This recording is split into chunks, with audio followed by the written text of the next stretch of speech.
introduce yourself. My name is Daniel Robichaud. I was the writer, director, and animator and producer of this short film. By the way, quite an inspiring selection of filmmaking here. It's humbling to be in this company. Thank you for saying that. Thank you. Thank you so much. Well, no pressure, but we have about 15 minutes. Could you tell us everything possible about Lifted? Because I think Lifted is amazing from start to finish. It's, besides the story, the visuals are remarkable. And you're all very lucky that you saw it on a screen this large, because the textures, like when I watch everything on a 55-inch TV, which I think is a lot better than watching on a laptop or something, but it's so much more organic at this size, where you see all the textures and everything looks really just natural, and doesn't have those harsh digital edges in a lot of ways. I assume that was all intentional. Absolutely. The medium I used was 3D digital animation, which can look sometimes too cold or clinical. So to counterbalance that, I developed this image treatment process that looks like strokes of colored pencil or pastel. And this adds a human touch, if you will. It adds a certain sensibility that goes well with the poetry of the story, and that counterbalances the coldness of the medium. And you're an animator? I'm an animator. Animator. Yes. So and you did this. Did you just come up with was it a story that you got first to your mind, and then, or was it visuals? It was a story, but being an animator, it's always comes from imagery, obviously. The basic concept was to create a story around an elevator, because it's a useful device when the doors open, usually to reveal a different floor in this given building. In this case, I wanted to use that to have the doors open on different worlds. And this was the general premise, but it took a while to be properly articulated. Initially, I was thinking, could those different worlds illustrate different parts of the life of our main character? After that, I thought perhaps it could be a trip through time. But in the end, I came up with this idea of a secondary character losing her earring and thrusting him into this fantastical adventure. But I kept some of those ideas as part of the final story. You have first you have a sense of ascension, starting in the depths of the ocean, in the ocean sequence. Then the desert, the land, and ultimately soaring through the clouds in the aerial sequence with those elevator shafts going in all sorts of directions. And you could say that there's a sort of trip through time as well.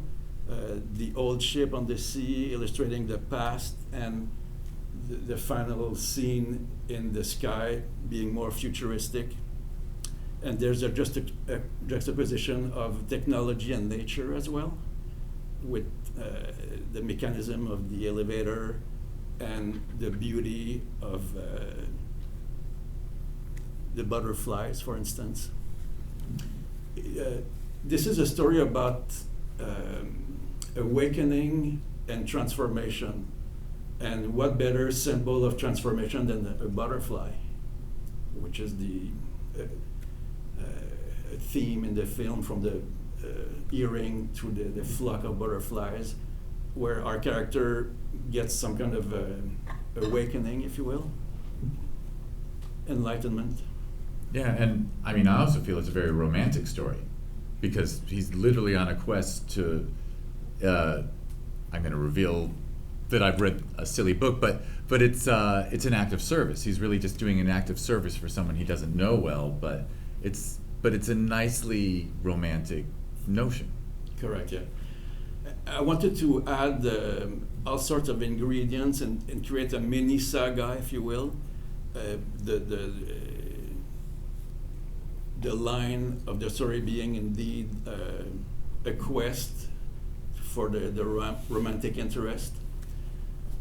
And so there's drama and action, but the overall tone is very light-hearted.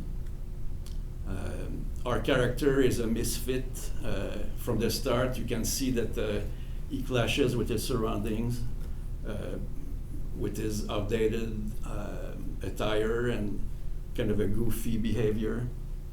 So, and there's also an intentional ambiguity in the story, which leaves a lot of room for interpretation to the viewer.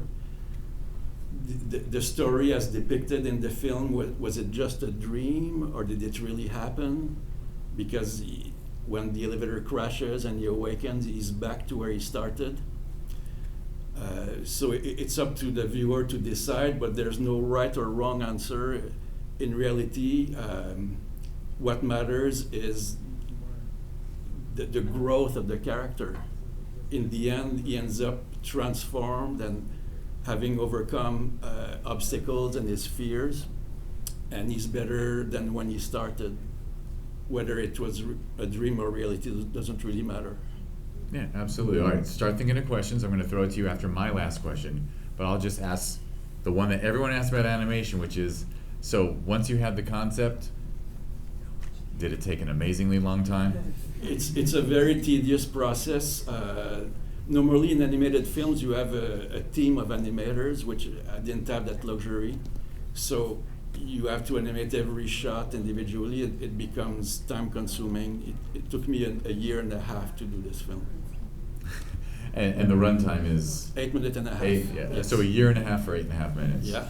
Each And second is a struggle, and you go through revision after revisions, iteration after iteration to reach the proper tone. And of course, a lot of work ends up on the floor, if you will, because you have to tighten the edit in the end. So a lot of efforts don't end up in the final result. Yeah, wonderful. And I want to add one last thing, which is when you talked about his quest, and you mentioned tone, I love that I'm actually never fearing for him, in spite of a giant sea monster, octopus, in spite of everything he's facing, I'm actually not worried. I'm enjoying the ride instead of, never felt like he was in danger. That's exactly, that was the goal, exactly. Yeah. To keep it lighthearted. I wanted to do a feel-good film, in these tumultuous times, we need that more than ever. Absolutely. Mm-hmm. All right. Someone must have a hand after that. There we go. Yeah. So, great animation is fantastic, by the way. I noticed that the textures of the water and some of the ship reminded me a lot of claymation animation, and a lot of the emotion of the story and the pace of it reminded me a lot of a great Pixar film. I was wondering what some of your inspirations to your personal animation style were. What are some of your biggest film inspirations? Amazing that you asked that, because my medium is computer animation, because that's what I'm the most comfortable with. But as an animator, I'm a huge fan of stop motion, including claymation. And for me, the greatest short film of all time is Balance. I think it won an Oscar in '88, created by two German brothers. No dialogues, only like my film, body language, facial expressions, and yet they succeeded in communicating the most subtle emotions. I'm a huge fan of Nightmare After Christmas, all the productions from Laika and Aardman. This is my source of inspiration. And yes, even though if you push the medium of 3D animation to the limit, you can accomplish photorealism, but that wasn't my goal, and that's why you have that stylized effect that is what you perceived in the ocean scene. I didn't want it to be compared with reality, but it's more of a surreality, if you will. Yeah, there's often brush strokes even. Yeah. And Correct, yeah. And I mean, I don't want to be too technical, but it's not just a filter, like a Photoshop filter applied to the overall image in the end. Even though I did try that, to quickly realize that it doesn't look integrated. It looks cheap. It's like if you were looking at the film through a filter, especially when you have a camera pan where the scene moves but not the texture. So it's actually a 3D texture applied on the characters, and with a specific compositing process, it's integrated to make it look like, as I mentioned, pastel, and bring this hand-drawn quality. One of my inspiration, if we're talking about art directions there, was the surrealist work of painters like René Magritte, who often depicted a man in a hat and to express anonymity. So anyway, I think it brings this once again this visual poetry to match the structure of the story. Yeah. Another question? Yeah. I thought the film was fantastic, and I really didn't want it to end. It was such an uplifting film, and the visuals were so beautiful. One thing that struck me was just the character design. How long did the character design process take before you chose what you wanted your main characters to look like, and then started animating? And kind of a hop on, the glasses and the umbrella, was that something that you always incepted, like that was always the idea, or did those come later because you wanted some more action to happen with those? They were part of the integral design, because I wanted to depict him as someone who is prisoner of his daily routine. Okay, he goes to work every day. That day was supposed to be a day like any other, but in the same time, he has a sheltered life. Maybe he feels insecure. We don't know. The forecast called for 10% of rain that day. Well, he wouldn't have left without his umbrella, and which turned out to be handy in the ocean scene when it starts to rain. And when he opens his umbrella, there's a moment where he appears to look at the camera with an expression of vindication. I was right after all, with a little smile, you know. But the character design took about a couple of weeks, but continued through the modeling of the character. You have to model and texture those characters in 3D.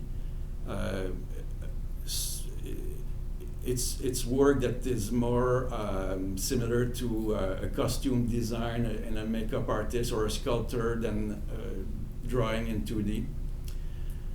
So it evolved as I was modeling those two characters. There was a lot of effort put in the textures to look, once again, possibly as under the influence of what I like about claymation or stop motion, where you feel that the characters are puppet, you know, which reveal a certain scale. Like the texture of the jacket, for instance, is bigger than it would be on a man at this scale. It suggests almost a puppet that is of a smaller scale. So the character design evolved through the modeling, and after that you have the rigging process before you can actually start animating. It's a very tedious process, but if you do this work for multiple scenes, then it's all worth it. It's absolutely worth it. Absolutely worth it. We have Thank time you. for one more, if someone has one. Or I can reach for the awards clipboard. No questions? Well, can you guess? And by the way, I was also supposed to, maybe I was, maybe I wasn't. I was supposed to say Baby Husband was a world premiere. Is that true? You're an honor to be part of it. And And Lifted is taking home the Filmmakers Award for Outstanding Direction Animation. Thank you. And I'll add that the Filmmakers Award is chosen by a jury of alumni who are filmmakers, so that's award from your peers, not the jerks who run the festival, but actual filmmakers who still actually work in film. It's truly an honor. Thank you.